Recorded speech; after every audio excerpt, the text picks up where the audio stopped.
Neighbors already upset about some of these trees being cut down in Matthews now are even more frustrated. Now, we first started following this situation for you last week, and today we learned the developer should not have even been cutting those trees down in the first place. Yeah, they were supposed to cut down trees farther from the road. Channel 9's Gina Esposito is on Monroe Road near Galleria Boulevard and learned what the developer now has to do to make up for this mistake. You may have noticed this off Monroe Road, a developer cutting down dozens of trees so they can build something new. But we learned that these trees that have been cut down here were supposed to be preserved. Last week, Matthews Town Mayor Paul Bailey spoke out against the tree canopy that was disappearing along Monroe Road, sharing a picture of trees cut down right next to a sign calling Matthews Tree City, USA.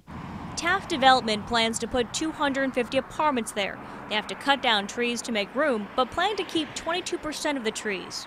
Today, Mayor Bailey told me the developer made a mistake and cut down trees that they should have kept, violating the agreement with the town. But typically, we don't see this kind of thing happen. The developer was handed this notice of violation during last night's town meeting. They were fined $50,000 for removing the wrong trees. In a statement, Taft, the developer, said, "On Monday night, we voluntarily appeared before the Matthews Town Commissioners to assume full responsibility for this error and to publicly apologize for this infraction."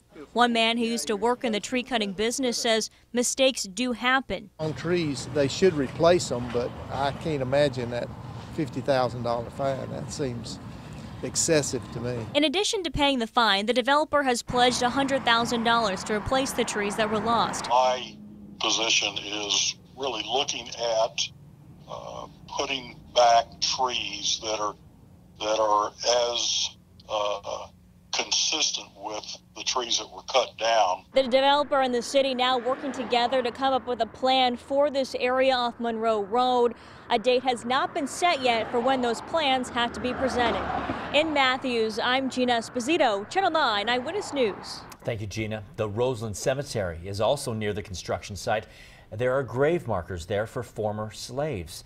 Developers will build a memorial at the grave site and create public access to it. The trees in that area will not be cut down.